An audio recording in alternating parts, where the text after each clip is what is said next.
We Love Avoriaz, moteur.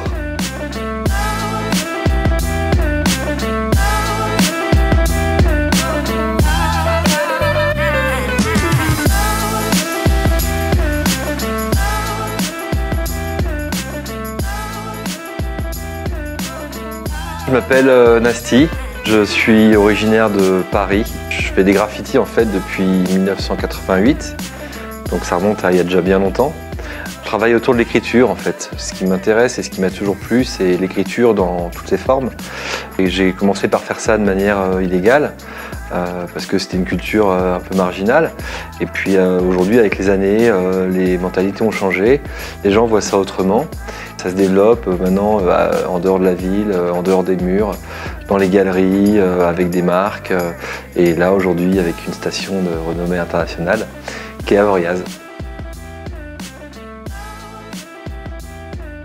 En fait, ma passion pour l'écriture, elle remonte à il y a très longtemps. J'avais 12 ans en fait, et j'ai toujours été fasciné par le graffiti new-yorkais. Les Américains peignaient sur des trains. Ces terroristes armés de bombes de couleur sont tous des gosses. Âge moyen 14 à 18 ans.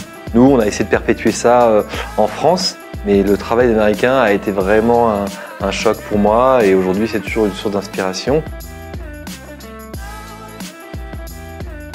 Ce qu'il y a de beau dans le mouvement du graffiti, au-delà du fait que ce soit marginal, que ce soit interdit, c'est que c'est quand même une démarche où on offre son art à la ville de manière gratuite. Finalement, je trouve que c'est assez noble. C'est aussi un art qui a été inventé par des enfants, ce qui est assez rare dans l'histoire de l'art. J'invite tous les gens à s'intéresser au mouvement du graffiti, qui a démarré d'ailleurs au milieu des années 60. En fait, c'est un mouvement qui a quasiment 50 ans et qui est vraiment très riche et très documenté. Aujourd'hui, avec le net, on peut avoir accès à énormément d'archives, même si à l'époque, on n'avait pas de caméra, d'appareil photo numérique. Mais en tout cas, ça vaut le coup de s'y intéresser.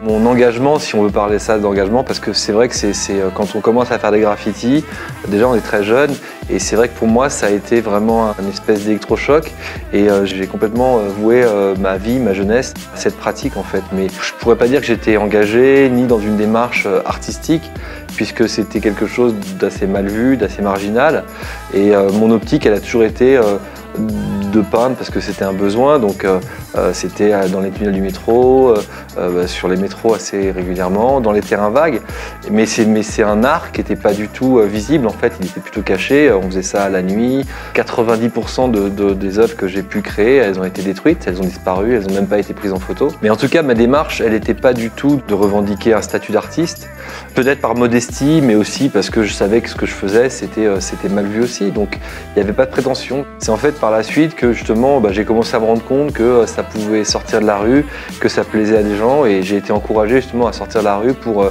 m'exprimer sur d'autres supports et travailler en collaboration avec des institutions, aujourd'hui avec des musées, des galeries et encore une fois avec des villes qui justement n'étaient pas destinées à faire la promotion de cette culture.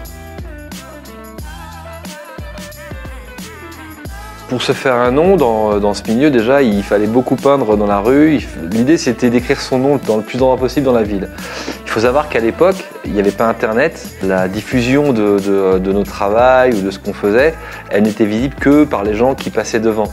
Donc c'est vrai qu'aujourd'hui, quand on a une activité artistique ou autre, qu'on fait des choses, avec les réseaux sociaux, l'ascension de quelqu'un, elle peut être assez fulgurante. Nous, à l'époque, il fallait vraiment passer son temps à le faire, dans l'espoir que ce soit vu, en fait.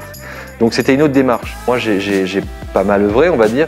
J'ai mis de côté beaucoup de choses dans ma vie pour me consacrer à ça. Et du coup, j'ai réussi à me créer un nom dans ce mouvement, en fait, ce qui était déjà le minimum. Et ensuite, la notoriété que j'ai pu acquérir dans la rue, elle m'a servi pour avoir une légitimité et pour pouvoir prétendre à, justement, sortir de la rue pour aller plus loin et évoluer. L'art urbain, si c'est juste faire un mur de commande dans la rue et se prétendre artiste urbain, c'est un peu se servir dans une culture dont on n'est pas issu. Donc finalement, le fait d'avoir travaillé dans la rue, ça donne une légitimité. Et puis surtout, ça aide les gens à comprendre les œuvres des artistes. Moi, par exemple, quand on m'a demandé de sortir de la rue, justement, j'avais pas fait les beaux-arts, j'étais vraiment pas fait pour ça, je travaillais autour de l'écriture. Je me suis creusé la tête en disant, mais en fait, je suis rien, c'est ce qu'on m'a toujours dit. Et donc, je me suis dit, tiens, mais qu'est-ce qui peut faire que je me distingue? Et du coup, c'est à ce moment-là où j'ai commencé à prendre des plaques de métro, qui étaient les panneaux de signalisation du métro, qui ressemblaient finalement à des toiles, mais avec un côté graphique. Pour moi, c'était comme des toiles. Donc je les ai sortis de la rue et j'ai commencé à en faire un support d'expression. Après, j'ai aussi peint sur des plans de métro et surtout les objets et les surfaces qui s'apparentaient de près ou de loin à la ville, puisque c'est ça qui m'avait fait grandir et c'est à la ville que j'étais attaché. Et du coup, ça, en fait, toutes ces idées qui étaient là pour pallier peut-être un manque de talent ou de confiance, c'est ça qui m'a fait distinguer auprès des galeries qui ont trouvé ça intéressant et qui se sont dit tiens, à une époque où on dit que quand le graffiti sort de la rue, il appartient, c'est plus du graffiti, ou que le graffiti en galerie ou en institution, ça devenait de la récupération. Moi justement, j'ai essayé de faire un pied de nez à tout ça en justement gardant un pied dans la rue, grâce à ces supports qui étaient plus originaux et un peu nouveaux. Donc voilà, quand on parle d'éléments déclencheurs, pour moi, ça a été le choix de supports plus originaux et qui avaient du sens en fait.